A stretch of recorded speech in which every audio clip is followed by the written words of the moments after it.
Today is Tuesday, I'm sorry, thank God it's not Tuesday still. Thursday, May 4th. We are here again with the folks from Boston Centers in Youth and Families, as well as the Youth Fund Director. Welcome, Rashad. Thank you. I'd like to remind folks that this hearing is both being broadcast and recorded on Comcast Channel 8 and RCN Channel 82. I'd ask folks in the chamber to silence any electronic devices. We will take public testimony at the conclusion of the presentation from the department and questions from my colleagues. There's a sign-in sheet to my left by the door. Please state your name, address, and any affiliation. We are here regarding the Boston Center for Youth and Families Youth Engagement and Employment Department within BCYF. And this is regarding docket 0536 through 0538, orders for the fiscal 18 operating budget, including annual appropriations for departmental operations, annual appropriations for the school department, and appropriations for other post-employment benefits. Dockets 0539 through 0543. Capital budget appropriations, including loan orders and lease and purchase agreements. I'd like to introduce my colleagues. To my far left, Councilor Josh Zachem, and to my right, District City Councilor Matt O'Malley, and joining us shortly will be at-large City Councilor Anissa Sabi George. I want to welcome Commissioner Morales back for this afternoon, and I'll hand it over to you. Thank you, Councilor Siomo. I'm actually here really do more of an introduction of Rashad Cope, but who's actually joining us here today, and Michael Saprizio, who's our Administrative and Finance Commissioner over at the BCYF. Rashad Cope is now the new BCYF's Division of Youth Engagement and Employment Director. And I wanted to speak just a minute so I can introduce you to Rashad. Rashad is a product of the Boston Centers of Youth and Family. He grew up at the BCYF Shelburne Community Center. He has earned a double master's in education and in an MBA. He's also, and I think Councilman Asabi George is going to love this, he's actually 1 out of 3 triplets. So I love it. yeah. When I came to the department a little over a year ago, it was a challenge to learn just BCYF alone. And since it's such a large department, it was also challenging to actually maneuver through it and at the same time trying to learn a little bit about the department, the Division of Youth Engagement and Employment. When YE first came to BCYF's administrative offices, it was still a separate department that was just simply housed at BCYF. Eventually, YWEE was merged with BCYF, and yet in some ways it still continued to operate as its own department. Part of my plan for fiscal year 18 is to fully integrate YEE into BCYF so that the staff and the programs get the support they need and deserve so that the Boston youth can take advantage of all the YEE offers and all the programs that meet capacity goals. So I'm going to turn it over to Rashad now, who can speak a little bit about YEE and answer any of your questions. Thank you. Thank you. Commissioner Morales, thank you very much. Councilor Siomo and other councilors, thank you for having me here as well. So just for additional context, it's also important to note that I have been an active participant of the Boston Youth Fund during my youth years, as many others have as well. It was here I held my first employment experience. I'm also an extremely proud product of not just the Boston Centers for Youth and Families, but also Boston Public Schools. Growing up in Roxbury, I regularly attended the Shelburne Community Center, which was my safe haven, along with my triplet brothers. It was there that I learned to serve my community, to connect to educational, skill, sports-based development, and civic engagement opportunities. And really having things come full circle to be able to give back what was given to me in a more effective and measurable way adds to my drive of really being here today, serving the youth and families of Boston. So thank you for that. So the BCYF Division of Youth Engagement and Employment has been the cornerstone of youth employment, youth civic engagement via the Mayor's Youth Council and youth resources for the city's young people and partner community organizations for many years. I am very aware of the significance of the work that is delivered through this division, but more importantly, the incredible staff that work tirelessly and efficiently to make it happen. Woven into the work are the invaluable partners that make the work come to life.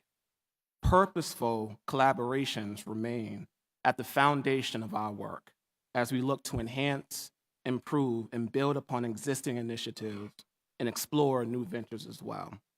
As Commissioner Morales mentioned, so when I stepped into my role as Director of the Division of Youth Engagement and Employment in September, it was important for me to listen first. I conducted small listening tours where I met one-on-one with staff, as well as extended an invitation to all of our 200 some odd youth job partners to understand the work that we were doing together. But most importantly, to listen for opportunities to improve and enhance our efforts and identify and scale our impact. Over the last 8 months, we have been working tirelessly to restructure our division and to seamlessly align ourselves under BCYF to maximize the services and opportunities offered to countless youth and their families across Boston. BCYF lends youth engagement and employment the opportunity to connect youth jobs to our community centers, to create a wider reach for youth in the city to become involved in the Mayor's Youth Council, and to expand the diverse engagement within the nationally recognized Youth Lead the Change participatory budgeting project. This alignment also lends us the opportunity to work collectively with youth workers, program supervisors, central office staff, and others around intentional youth development practices to ensure we are enhancing and measuring the quality, the skills, and the abilities of our young people and actively preparing them to be college and or career ready and also prepare for life transitions. So the folks who are leading this work in previous years really left a great framework in place to allow for our team to be successful and really push forward. So I'm going to talk a little bit about just the programmatic areas of our work. So within our youth employment work, we are thankful, very, very thankful, that Mayor Walsh values youth employment. The City of Boston's Success Link program continues to be level funded to provide real-world practices and work readiness for young people. In the summer of 2016, we hired and placed over 2,600 young people in jobs across the city. While those numbers were unexpectedly lower than previous years, which we consider it to be an anomaly, due to new procedures that were put in place, we have heard from young people and partners alike the significance still of that summer job experience. We were also able to hire an additional 151 youth during the 2016-17 school year jobs program. We know the importance of job opportunities for youth. There is a huge public safety and empowerment benefit. It provides less opportunity for youth to be engaged in violent or negative acts. We see improved attitudes towards community. We see improved skill development. We see higher academic aspirations. We see higher financial capabilities. Youth jobs work, and we are invested in working to make significant improvements. Our partners are really the staple of our work. Those incredible partners are the Bach Center, Boys and Girls Club, Savin Hill, 826 Boston, Aquarium, certainly our BCYF community centers, and Strive, who provides opportunities to students with disabilities, just to name a few. We've also improved the hiring process for community-based organizations and our youth. Through the Living Cities grant, we work with MAPC, which is Metropolitan Area Planning Council, which you all may be familiar with, to build out a tech-based interface that is more user-friendly and allows partners and youth to navigate through jobs more easily. We are working on improvements to the lottery algorithm to allow for better job matches for young people. And the lottery takes in consideration the youth's work-related area interests and also the neighborhoods in which they live. Also, under the leadership of Health and Human Services and Chief Arroyo, we were also able to begin conversations with other youth job providers, such as PIC, ABCD, MLK, to strategize around practices across the city of Boston when it comes to youth jobs. Another area of our work is our training and development, which we see it as equally important to ensure we are not only providing workforce opportunities for youth, but we are focusing on their skill, educational, and career development. Every youth receives development during our annual Youth Enrichment Day, where youth employees come together to participate in workshop sessions around important and current day topic areas. Through our Youth Work state funding, nearly 550 youth receive 15 hours of the Commonwealth Corporation Signal Success work readiness curriculum. We even this year provided professional development to over 50 BCYF staff. This is youth workers and program supervisors to equip them with the skills to work more intentionally with the teams around their development year-round within the community centers. In addition to that, the Community Dream Team, which is a Corey-friendly workforce and leadership development program for youth ages 18 to 24 years old, had a very successful summer in 2016. About 30 members and 7 supervisors were engaged in project learning designed and led by city departments. That's Office of Small Business Development, Office of Veteran Services, Mayor's Office of Immigrant Advancement, and Elderly Commission. In addition to the training development, our engagement work and with commissioners' leadership, we're really looking to expand the work that we're doing around engagement. But the Mayor's Youth Council, who has a long-standing history of advising the mayor on policy making and programs, represents the students, youth, and their voice of the neighborhoods across schools in Boston. High school-age youth that live in Boston are all eligible to apply. We have begun conversations of ensuring the Mayor's Youth Council is more diverse in terms of representation of all schools and demographic backgrounds. And we are looking to target outreach of underrepresented populations. There's roughly about 80 to 85 members that were part of the Mayor's Youth Council this past year. Mayor's Youth Council also is a youth body that leads the participatory budgeting Youth Lead the Change initiative. YLC engages youth to be a part of the democratic process and gives them decision-making, as you know, over $1 million of the city's budget, how it's spent, and mainly spending it on capital projects. This effort continues to be a partnership with tremendous young minds and community organizations who help form committees. The program also connects change agents to really help out with this process. So youth, they outreach to schools, they're writing the rules, they're collecting ideas. We're currently right now in the process of finalizing and drafting proposals, and then we'll make decisions around what projects are actually gonna go on the ballot. And then eventually there'll be a vote in which young people will decide on the projects that will be selected for this year. There was about 17 capital projects to date through the Youth Lead the Change. The focus areas are around education, environment, public health, human services, arts and culture, technology, streets and parks, public safety, and civic engagement.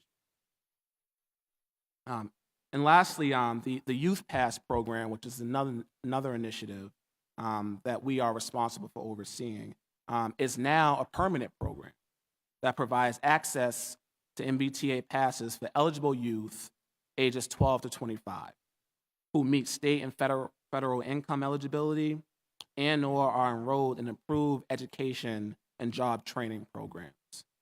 We have worked with our team here at BCYF to identify 4 BCYF centers to become citywide locations for youth to access the Youth Pass. The youth, community-based organizations, external partners, city departments believe in the work of youth engagement and employment. And it is all of them who makes this work visible and real. So many thanks to you, counselors, for listening to just how important this work continues to be on a national, international scale, but most importantly, within every neighborhood here in Boston. Thank you. Thank you very much, Director Cope. Great job, and welcome to your first city council hearing. It is, yeah. It is. You did a great job. Thank you. Thank you for that presentation. And being a Shelburne constituent, you must know Elfrida Harris, my I good do. friend. Absolutely. Worked with her for many years. I'm a product of BCYF myself. I Right. started out 30 some odd years ago as a youth worker, and thank you for that very detailed presentation too. So I know you said that there was a drop off from last year. I think, do we still fund 3,000 positions? 3,300 is the number. 3,300. Yep. And do we have any data or any, theories on why? I mean, that's a significant drop off, right? Yeah, we do. So last year, again, as mentioned, we do consider it to be an anomaly. We were, obviously, as Commissioner mentioned, we were going through some staffing changes within the division. Right. And we were also really introduced to new practices for the placement and selection of young people as well.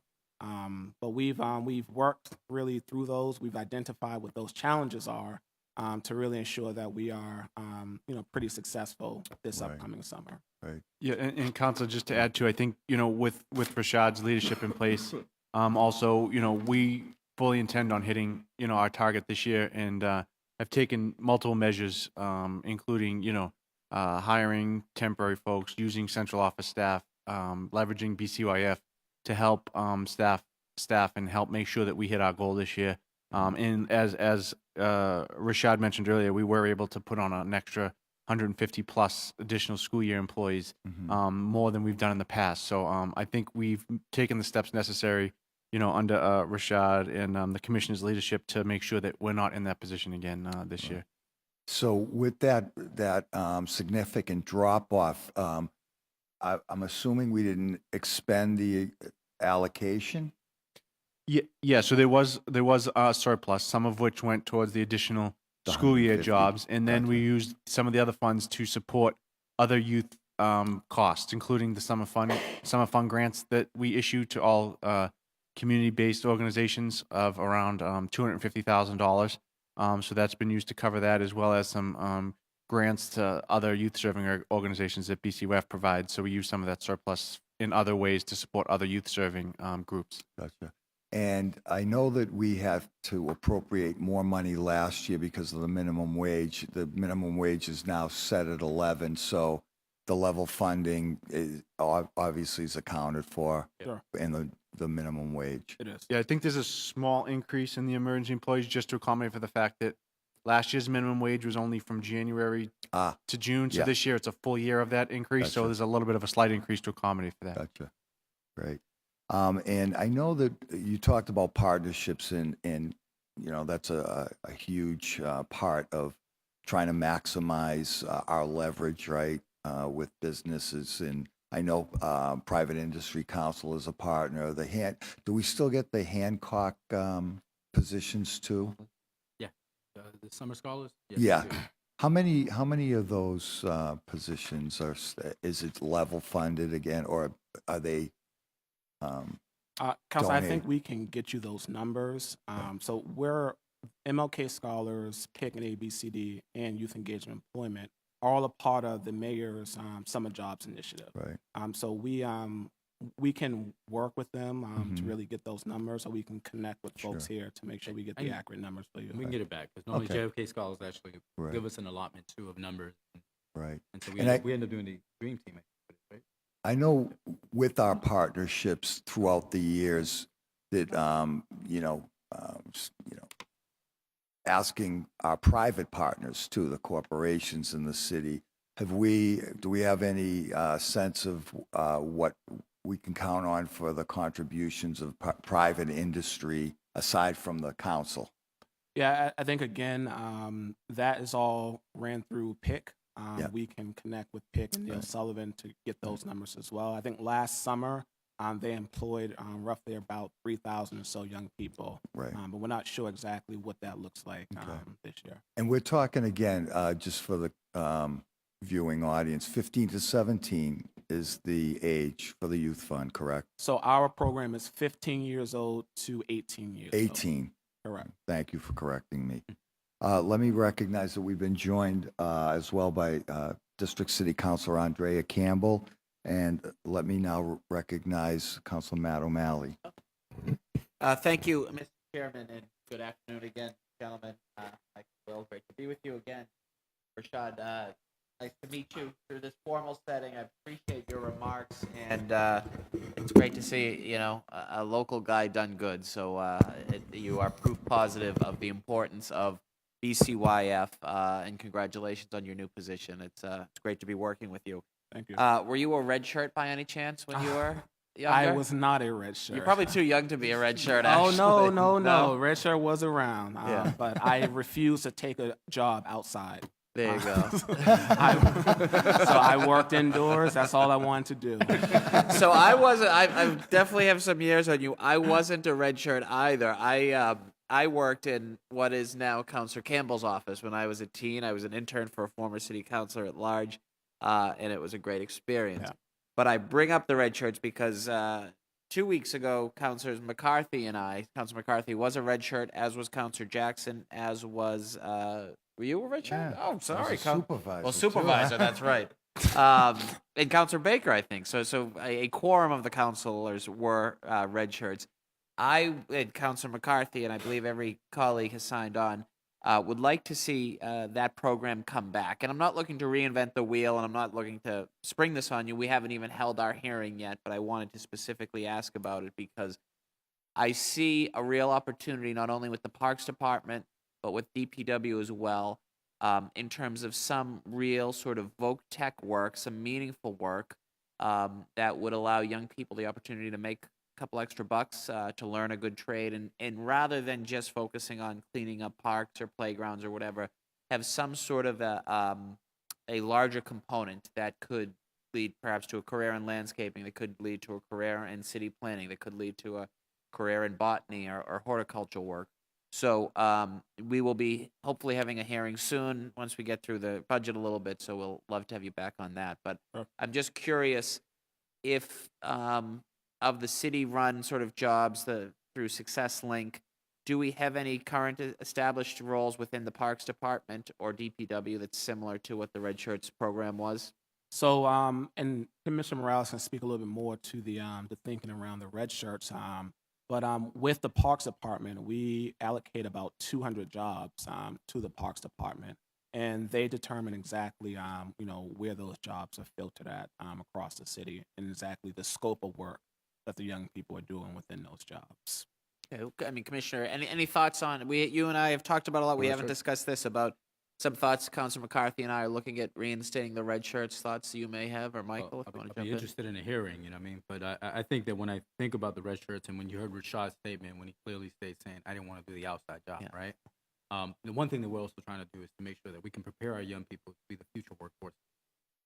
And we all know that one of the things that sometimes lack with a lot of young people is that sometimes they don't get the sort of soft skills that they need, right? There's personalities, there's attitudes, there's initiatives, and sometimes when you're and I only say this because I've never had a summer job in the city of Boston ever. I mean, I grew up in the city, but never found my way there. I was one of those disengaged kids that people didn't engage.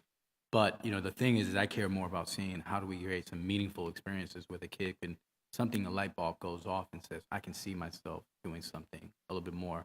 Sometimes when I find jobs that are pushing brooms or cutting grass, sometimes what happens is a job that keeps them busy, but it's not a job that really makes them think about how they can be productive individuals. but I'd be willing to listen to Sure, see what it is. and I get that. And I don't even know why the program changed or what the model, because Yeah. I think it was before our time Was. of being public service in the city of Boston. But, you know, who knows? It could be explored. But I know one thing, too, is that sometimes Rashad also depends on funding from Commonwealth Corp and some other outside fundings. And sometimes those are not the kind of jobs that they want to be wanting to invest in. You know what I mean? They really Yeah. want to see that the kid can come out and then look at their experience and then be able to document that in a resume, but most importantly, deliver that orally because they can talk about the skill sets that they came out of it. So, Fair point. And agree. And I think sometimes the Red Shirts program maybe is, maybe I romanticize this, but I think it's unfairly maligned sometimes as just pushing a broom or picking up trash. That's part of it. There's no doubt about it. It needs to be done. But one of the reasons, and I talked about this when we introduced it, we'll get into more specifics with the hearing, is that I look at Harvard University, for example, an institution primarily in the chairman's district, but the Arboretum lays between Councilor McCarthy's district and my district and Councilor Campbell's district.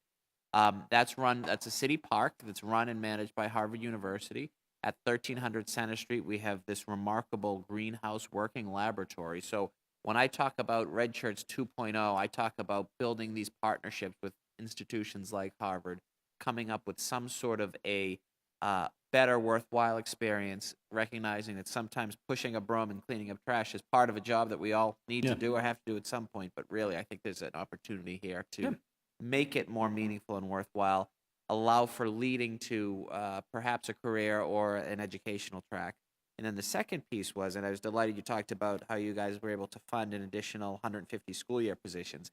I'd like to see the Red Shirt program somehow expanded, at least a certain number, for assisting parks and DPW and others in the wintertime, because I think that's something we can do. I'm getting off topic. This is your budget hearing, but I look forward to working with you on that. that's great. So there were 2,600 positions filled last year on the just through Success Link, and there was funding for 3,300. How many where are we in the timeline now? It's the deadline has passed for this crop of, and how many people apply? How many kids applied? Young people applied. Yep. So the deadline actually, we actually extended the deadline this year, about a week or two, to give young people some additional time to register through SuccessLink.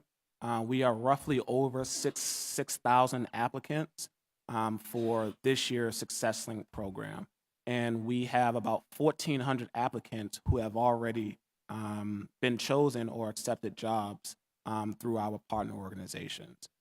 So our next step is to really work through the hiring process and then place the remaining young people through the lottery.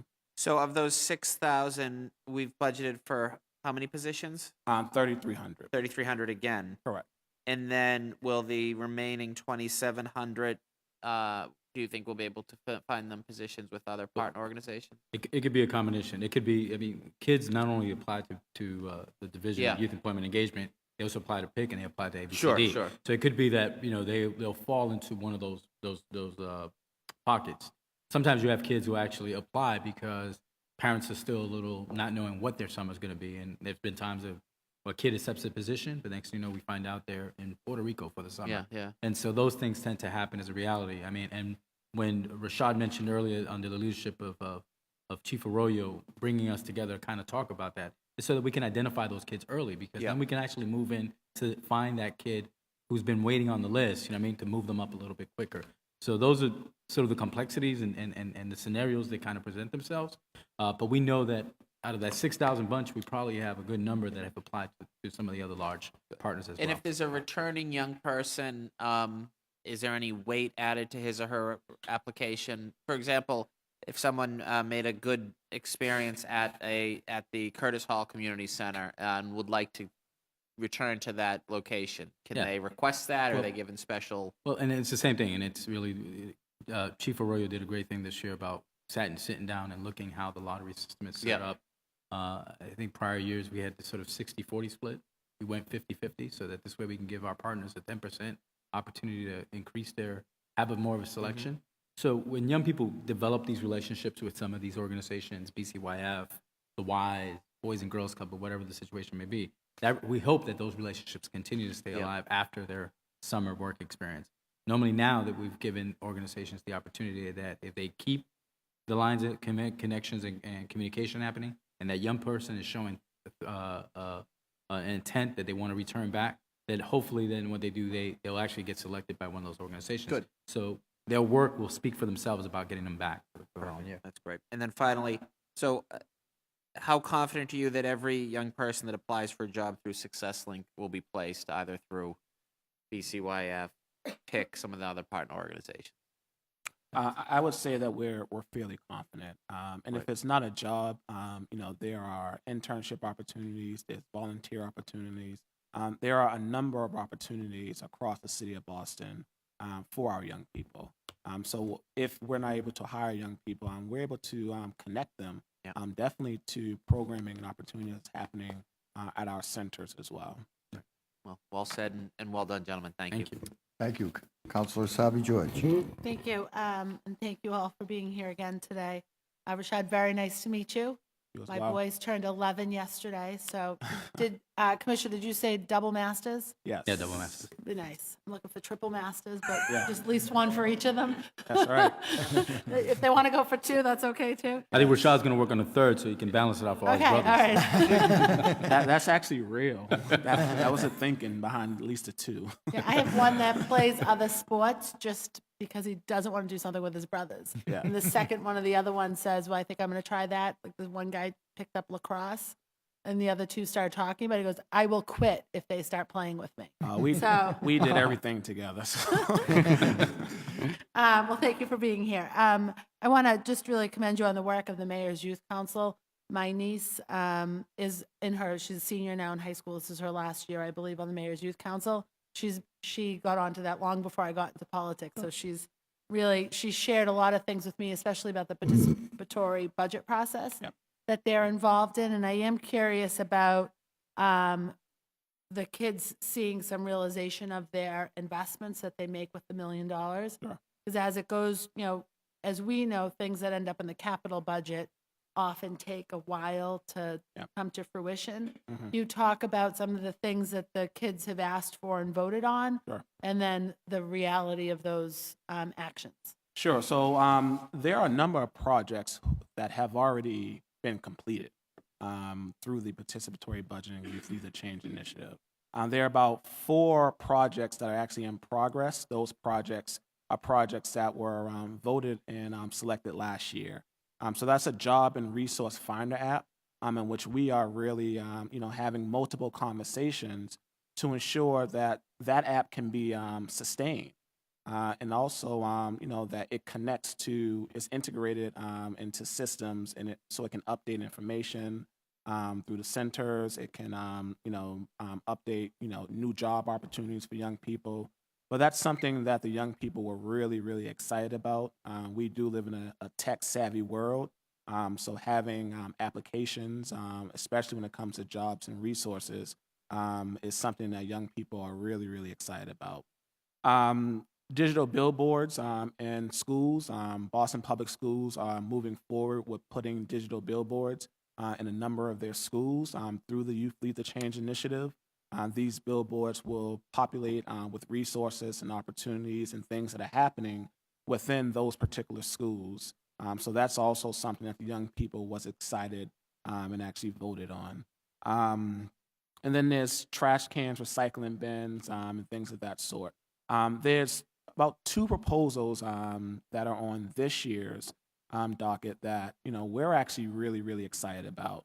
And one of them is it's a get hired truck. So it's really it allows young people to be able to access resources to jobs, et cetera, through a mobile or a truck or a van or something of that sort. So I think the young people are really excited about that. And then there's another cool initiative in which young people are able to sell. It's like an entrepreneurship focus, which it encourages entrepreneurship, encourages young people to be innovative and sell their products, whether it's clothing products or what have you, also off of a vehicle or a truck as well. So those are two projects that's currently in the process of being fully developed, and we'll see if those projects get voted in this year. I'd say on the mobile get hired idea, partnering perhaps with some of the larger marketplaces that happen across the city, or maybe with some of our neighborhood farmers markets, may be a neat way to get some exposure for the youth. And the entrepreneurship piece, I'm especially excited about. When I taught, one of the programs we had at East Boston High was a entrepreneurship program through a national curriculum, and some of our community organizations also teach the youth using this particular curriculum. So I think it's an excellent idea when we can really capitalize on the entrepreneurial spirit of our kids before they get too old and their dreams start getting squashed. Let's embrace it and really promote it. Sure. I want to talk a little bit about the summer jobs. I think that's a focus of a lot of us. It's a lot of our constituent requests and our youths and the families' desire for their kids to work in their own community. Can you talk about, in a little bit more detail, some of the changes to the algorithm and how kids are assigned to particular positions? Sure. So just for clarification purposes, so the algorithm is just used to place young people through the lottery. So as Commissioner Morales mentioned, our partner organizations received a 50-50 split, so they can select 50% of their allotment. Let's use 10 for example. So if we grant a partner 10 positions, they can select 5 of those young people, and they have to go through an interview process. They have to make sure that they're reaching out to the organization, and they're selected, or they may not be selected. The algorithm is for the remaining 50% that will randomly place through an actual lottery. And that just takes into consideration their work area interests. So young people on their application, they will check off what areas of work fields they're interested in. And our jobs partners, they also do the same thing on their application. So we're able to make that match when it comes to work interests. And then it also takes into consideration the neighborhoods they live in. So we want to ensure that young people are not traveling too far away from their homes if they do not have, the ability to be able to do so. So the algorithm takes those 2 factors into place when actually matching young people to jobs.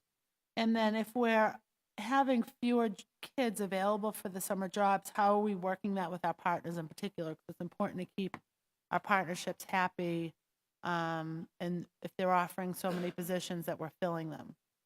So if we're So offering fewer jobs, if we're undersubscribed, so if we've got 3,300 available and we Yep. only have 2,600 kids to fill those jobs, am I understanding correctly? We don't no, have enough. so we have about 6,000 applicants Yep. this year.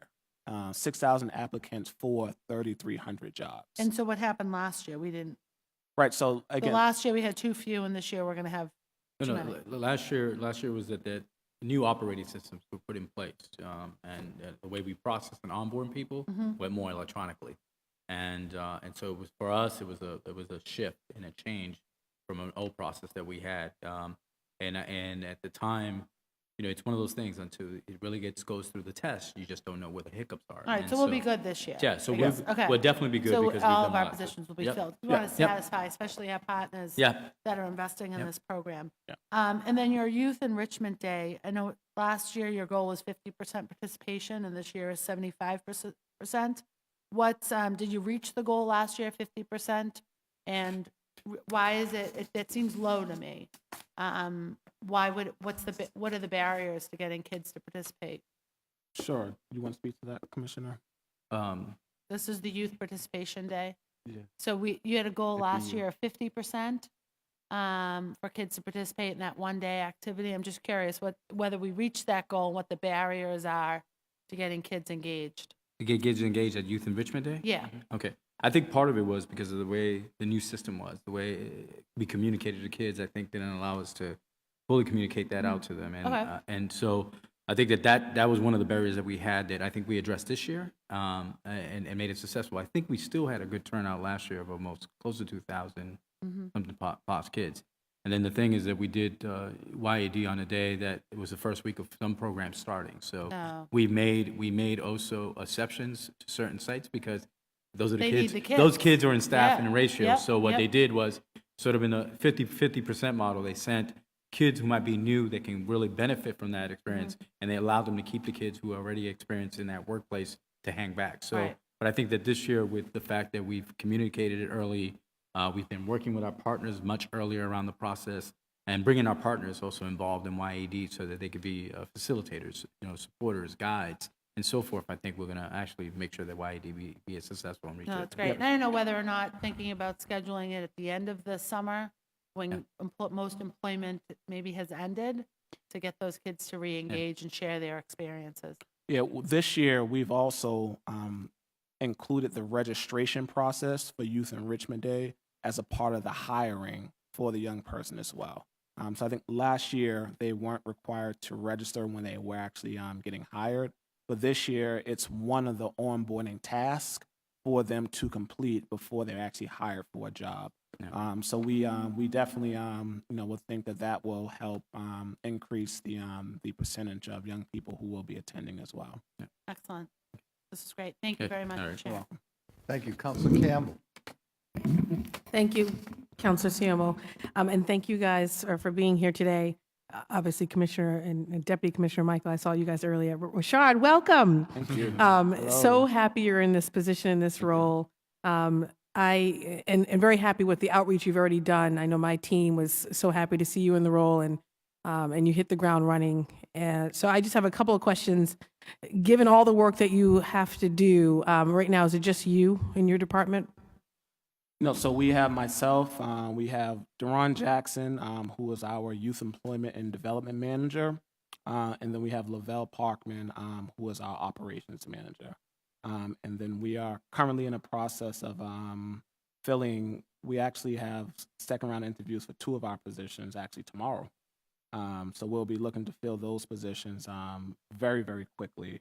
Okay. And I believe one of our positions are actually posted right now as well, which should be coming down tomorrow as well. Okay.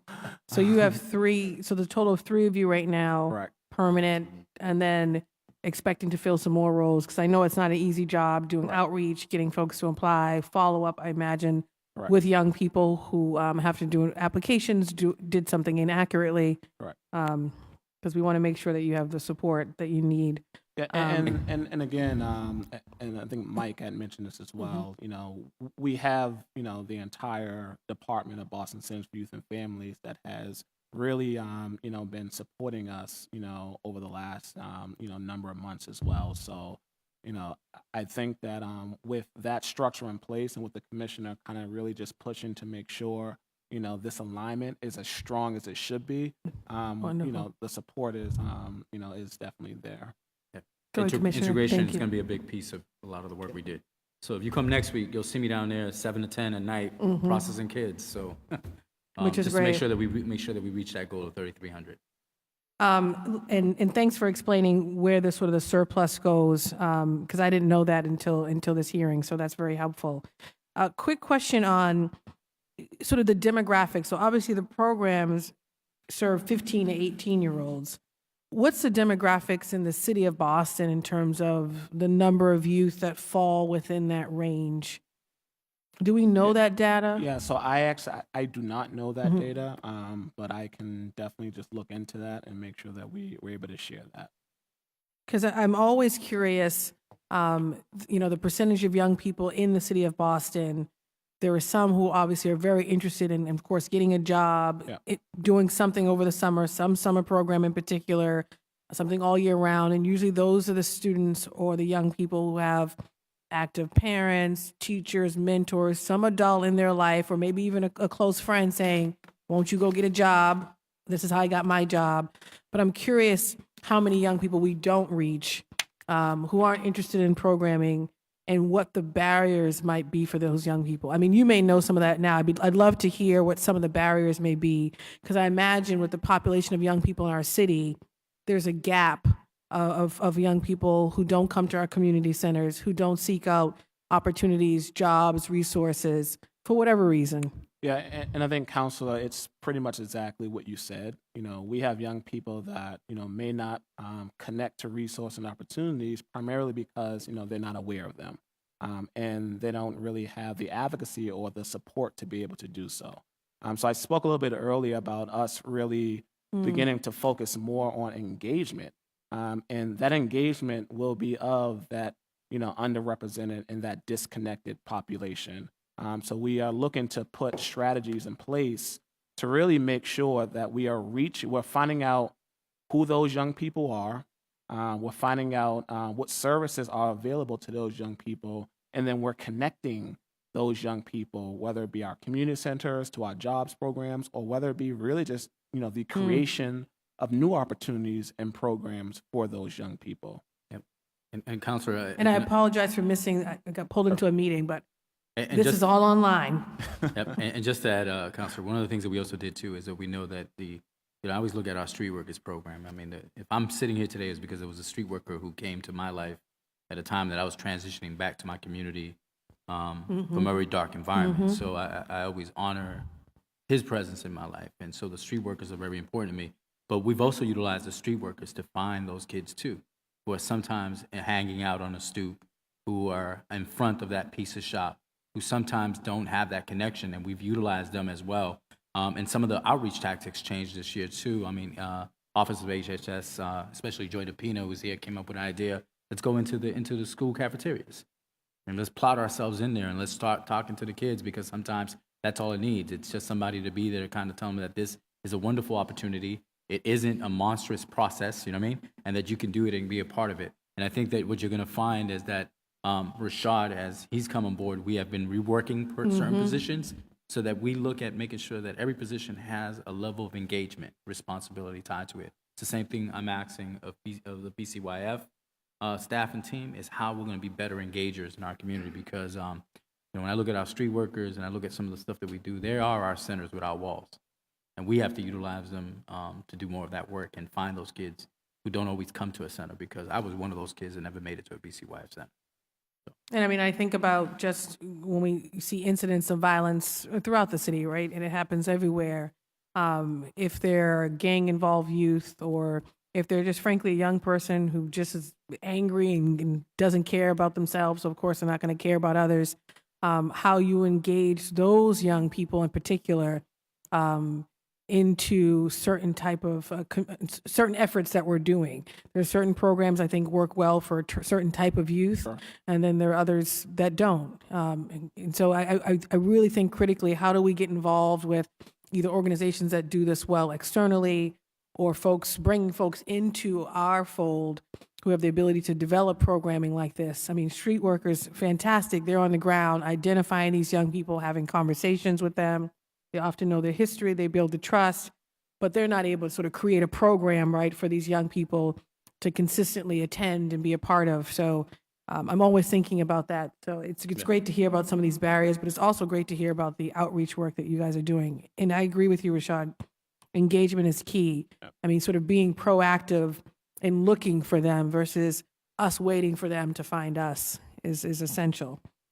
I just have a quick question about PIC. So is PIC separate from Success Link? And if so, who do they serve? I mean, I think it was 3,000 employed by the PIC. And do we pay PIC? Yeah, so PIC is actually a separate organization. So as you may know, Counselor, so they are primarily situated within Boston Public Schools. In fact, they have a PIC counselor that is pretty much in every Boston Public School. And they connect Boston Public School students to internships through private institutions and private companies. And they also run summer jobs programs as well for Boston Public School students only. Our jobs program reaches students that could be charter school students, MECO students, any student that lives within the city of Boston. Do we pay PIC, or is this just a working relationship? So if we have a young person who is a BPS student, we would refer them to the PIC office and hope they might have an opportunity there? Right. We do not pay PIC. PIC is pretty much just privately funded. They also receive some state funding, just as well as we do from Commonwealth Corporation. So Okay. And when, I know there's some funding that comes out of BCYF for some programs that serve youth, that are community-based programs. So I think even the surplus might have went to some of these programs. Summer funds. It's a summer fund. It's called the summer funds. Summer funds program. How much money does BCYF give to external organizations? So I think like last year during budget season, I think ADSL, for example, which is in Dorchester, in my district, got a small amount of money from BCYF to do some of their sports program over the summer. So curious what the average fund or amount is. For example, last year versus this year, and what organizations get this sort of funding, and do they apply, or how do they get it? So in the BCYF contracted services line, there's several nonprofit organizations that get support from us and have been for a number of years. ADSL is one of them. Project Deep is another one. Smart from the Start and After School and Beyond. Mm-hmm. They all get an annual grant from us. And ADS, Just those four? just those, and I think Bird Street Community Center also gets one.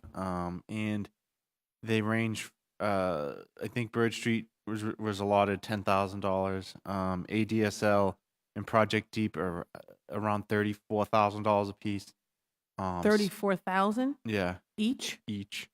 And then for the 100 year? annually. Oh. And then Smart from the Start is 180,000, and After School and Beyond is 150,000. That's been reduced from a higher amount over the past couple of years. We've lowered theirs. And how long have they been getting these from BCYF? I don't. We can get the exact number, but I know for at least my time here, I think they've been getting it. So it's been at least 6 years. Bird Street's just been since last year, I believe, but the other ones have been a couple of years. They've been receiving it. Do they apply every year? Yeah, they give us. They have to invoice us for the money and provide us with, what they're doing with the money, and making sure that we're aware of, how it's being spent, and making sure it's going to the right qualifying expenses. So they give us reports regularly on what they're doing and around who they're serving and things like that. And what is some of that? Like, who do they have to serve? What do they have to do? I mean, not all of these are sports-based, for example. Like Yeah, no, ASL. it's more youth development. So it's in general, okay. Yeah, they're all youth development organizations. Certain age bracket? Well, they're all. I think 6 and up. Smart from the Start's an early childhood program, so they're younger. I think they may be like infant and toddler, but the others are more of school age children. If there was an organization or a new one that wanted to apply, how would they go about doing that? I think I know where you go. So I think that would probably come from the budget process is, I think, how Okay. the other folks got included, I believe. Only reason I ask, because this is one of my priorities, is pushing the city, not just have it in, say, BCYF or workforce development, which also maybe serves some organizations that serve youth. But there are some organizations out there that do great work that haven't had the opportunity to apply to the city for any funding. And so for me, I said, I'd love to see it centralized in the city of Boston's budget, in addition to maybe what each department is doing, so that there are more organizations that have an opportunity to apply to support the and work they do. Council too, the Yeah. mayor does make available $250,000 for the summer. That Mhm. goes to, I think, around 80 different organizations. So 80 different organizations of roughly $250,000 that's offered out to community-based nonprofits that come through our department, that's city dollars, to help support summer programming. And I know, like I said, That comes out of your BCYF? Yep. And the mayor makes those grants available to again nonprofit organizations for the summer months. And like I said, we get quite a few. Oh, yes. We get quite a few. Yep. And we also partner with the MBTA to offer 7,000 T passes for both July and August that we distribute across the city to all sorts of nonprofits too, also to help support some other alternate organizations. So there are other ways that we try to help, and the mayor supports through the budget process to make funds available to other nonprofits. But the ones I mentioned, most of them pre-existed Right, the before. current Yep. administration. The how many T passes was? 7,000 for From- July and 7,000 for August, and we distribute them to not only our community centers, but the MBTA actually is generous enough to give us those, and we handle the distribution of those T passes to. And these are free. Yeah, for young free. people. Yep, it allows a bunch of camps across the city, not just our camps, to go on field trips and visit different areas and resources. So, and that's in addition to the summer fund grants that we also provide. And the summer fund grant, is that the 250,000? Yep. Last year was about 80 organizations that we. And then, so for example, this summer, it's the same organizations, or they have to apply again? And express the need. It's an annual application process. So there could be different groups every year, but for the most part, it's a lot of the same groups that come to us every year that, have great summer programs that we want to support. Was this summer fund set up under Mayor Walsh? Or was this, There was something similar. I think we changed the name under Mayor Walsh, but there was similar grants available in the past. specifically for the summer to target? Mm-hmm. No, this is very helpful. I think that's all I have. Thank you, guys. Thank you, Council. Thanks, Rashad. Thank you.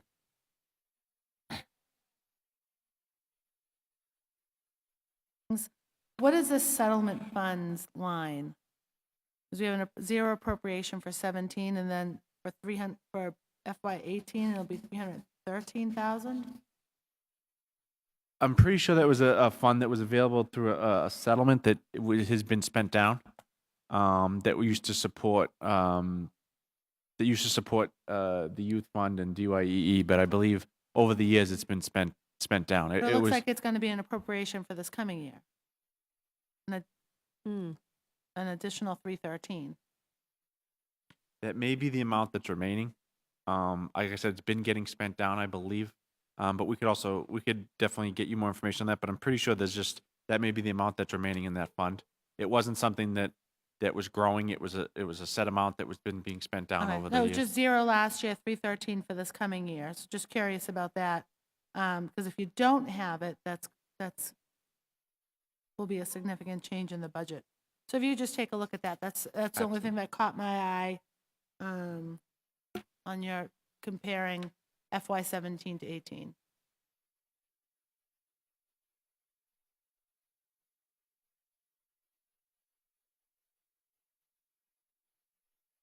Will do. Yeah, just we get it. if you can get that back to us. I don't think it's I don't have on our my cheat sheet. It doesn't list what line number it is or anything. Sure. Anything else for us, Counselor Campbell? No. All right. I'm gonna Thank adjourn you. This meeting. Thank you. A little afraid that when Mark